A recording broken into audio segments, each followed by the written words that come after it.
তার মার কাছে আমিনার কাছে যখন তাকে ফেরত দিতে আসে, ফেরত দেওয়ার জন্য যখন আসে, আমিনাকে ডাকতে বলে, আমিনা শোনো, আমি তোমার ছেলে মুহাম্মাদের চেয়ে সুন্দর চরিত্রবান ভালো সন্তান আমি তাদের ভিতরে একটাও দেখতে পাই না।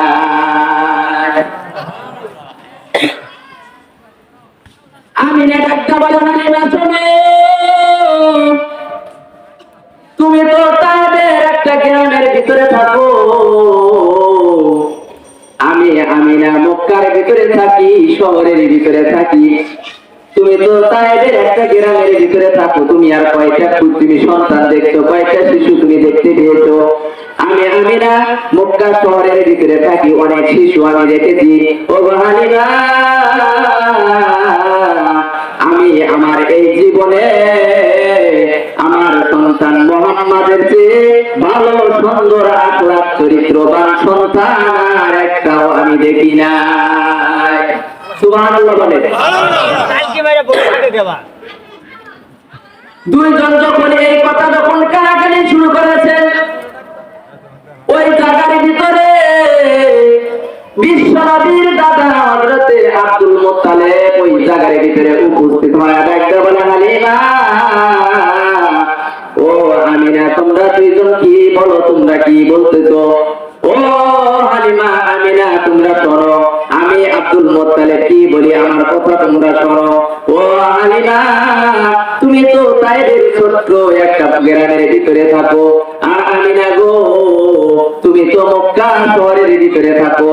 আর আমি আব্দুল মুত্তালিব ব্যবসার কারণে আমি অনেক দেশের ভিতরে সফর করেছি, সিরিয়ার ভিতরে সফর করেছি, অনেক দেশের ভিতরে আমার সফর করা লেগেছে। ও হালিমা, আমিনা শোনো, আমি আব্দুল মুত্তালিব সফর অবস্থায় অনেক দেশের ভিতরে ঘোরাফেরা করেছি। এই দেশের ভিতরে আমার নাতি মুহাম্মাদের চেয়ে সুন্দর চরিত্রবান ভালো শিশু আমি মুত্তালিব দেখতে পাই না। সুবহানাল্লাহ।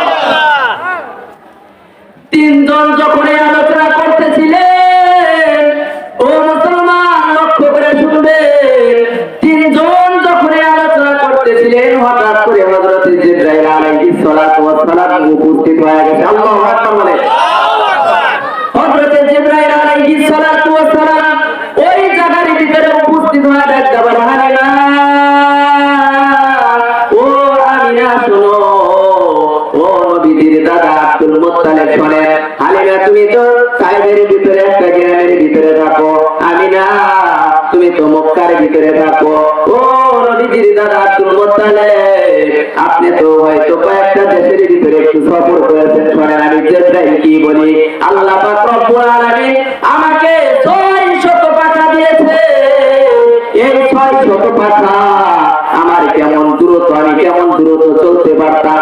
হযরত ইউসুফ আলাইহিস সালাতু ওয়াস সালামকে যখন তার ভাইরা যখন ওই সত্রানি কইরা কুয়ার ভিতরে যখন ফালায় দেয়, আল্লাহ পাক রব্বুল আলামিন জিবরাইলকে ডাকা বলে, ও জিবরাইল শোন, ওই যে দেখ আমার পয়গম্বর ইউসুফকে তার ভাইরা ওই যে কুয়ার ভিতরে ফালায় দিতেছে, আমি তোমাকে হুকুম করলাম জিবরাইল, যা যা আমার পয়গম্বর ইউসুফের পা ওই পানিতে পৌঁছানোর আগে তুমি তাকে উঠায়া দিবা।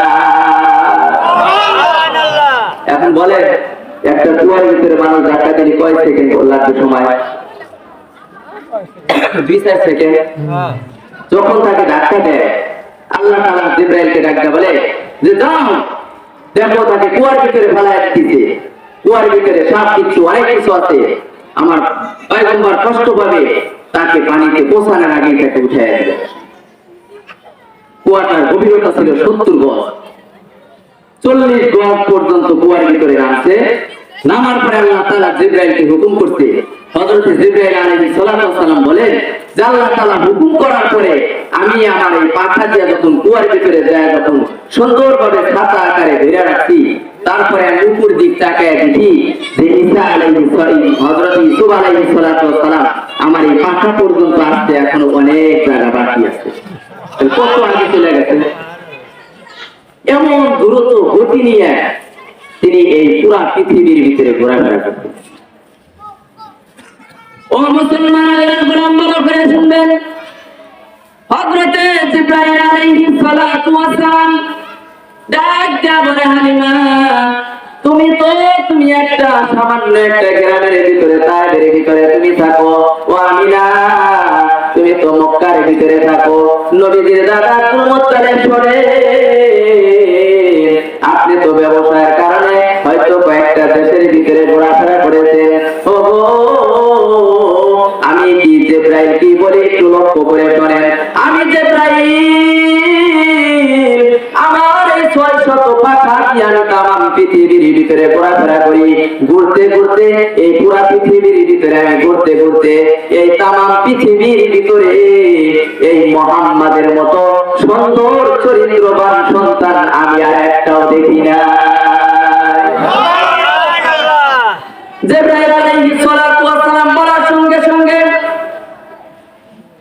আল্লাহ পাক রব্বুল আলামিন ডাকতে বলে, ও হালিমা আর আমিনা হুজুরের দাদা আব্দুল মুত্তালিব, ও জিবরাইল শোনো আমি আল্লাহ কি বলি আমার হাবিবের জন্য।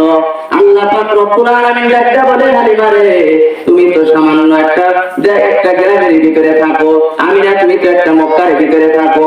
ও নবীজির দাদা আপনি কয়েকটা দেশের ভিতরে সফর করেছেন। ও জিবরাইল শোন রে তুই তো তামাম পৃথিবীর ভিতরে ঘোরাফেরা করেছো, কিন্তু আমি রব্বুল আলামিন এই মাখলুকদেরকে আমি আল্লাহ সৃষ্টি করেছি, আমি তাদেরকে বানাইছি। আমি পৃথিবীর ভিতরে যত মাখলুক আমি আল্লাহ বানাইছি। ও জিবরাইল শোন আমি আমার বন্ধু মুহাম্মাদের মতো সুন্দর চরিত্রবান কোন বান্দা আমি আল্লাহ বানাই না। এই নবীকে ভালোবাসা যাবে না?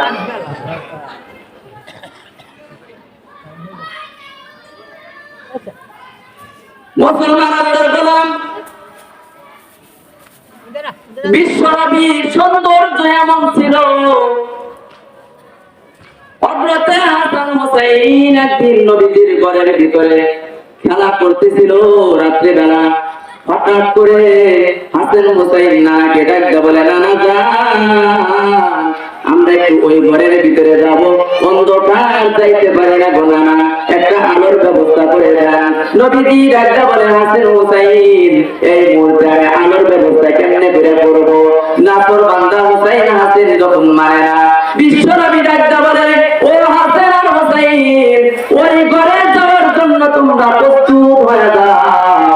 যখন হাসান হুসাইন যখন ওই ঘরে যাওয়ার জন্য প্রস্তুত হয়ে গেলেন, বিশ্ব নবী সামনের দান্দান মোবারক দুইটা দান্দান মোবারক একটু বের করে মুস্কি হাসি দিয়েছে।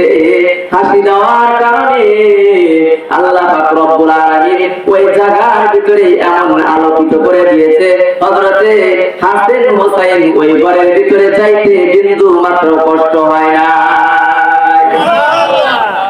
এত সুন্দর তো ছিল আমাদের মুসলমান ভাইরা আমার, শুধুমাত্র তাই নয়, একদিন বিশ্বনবী যখন খানায় কাবার চত্বরে সাহাবীদেরকে নিয়ে যখন এইভাবে যখন আলোচনা করতেছিলেন, আমি জানলে করে এই স্টেজের ভিতরে বসে আপনাদেরকে আমি ওয়াজ করতেছি, আলোচনা করতেছি, তেমনি ভাবে পয়গম্বর এমনি ভাবে এরকম জায়গার ভিতরে বসে আপনারা যেমন কি প্যান্ডেলের ভিতরে বসে বসে ওয়াজ শুনতেছেন, তেমনি ভাবে সাহাবীরা এই এরকম একটা প্যান্ডেলের ভিতরে বসে বসে ওয়াজ শুনতেছিল। হঠাৎ করে আল্লাহর নবীর একজন সাহাবী যার নাম ছিল জাবের বিন আল্লাহর নবীর ওই সাহাবী যখন রাসূলের ওই অনুষ্ঠান ওই মাহফিলের ভিতরে যখন আসলেন, আসার পরে সমস্ত সাহাবীরা বিশ্ব নবীর এরকম সামনে বসে বসে যখন ওয়াজ শুনতেছিলেন, ওই সাহাবী যখন বিশ্ব নবীর ওই সামনে না বসিয়া তেমনি ভাবে রাসূলের এই কাছে আসলেন, আয়েশা রাসূলের চেহারার দিকে তাকায়, আসমানের দিকে তাকায়, আবার রাসূলের চেহারার দিকে তাকায়, আবার আসমানের দিকে তাকায়। নবীজি একটা বলে, সাহাবী রে একবার আসমানে তাকাও আর একবার আমার চেহারার ভিতরে তাকাও, কিছুই তো বুঝলাম না কি হয়েছে। সাহাবী একটা বলে, নবী গো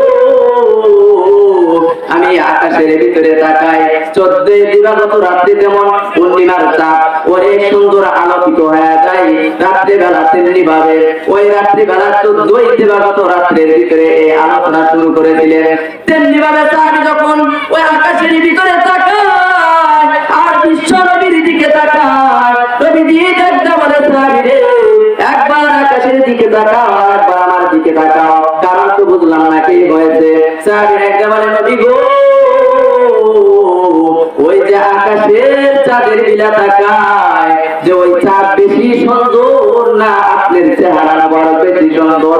নবীজি ডাকতে বলে সাহাবী এখন বলো তো দেখি অনেকবার তো তুমি ওই চাঁদের দিকে তাকাইছো আর আমার চেহারার দিকে তাকাইছো, এখন বলো তো দেখি ওই চাঁদ সুন্দর না আমি নবী সুন্দর?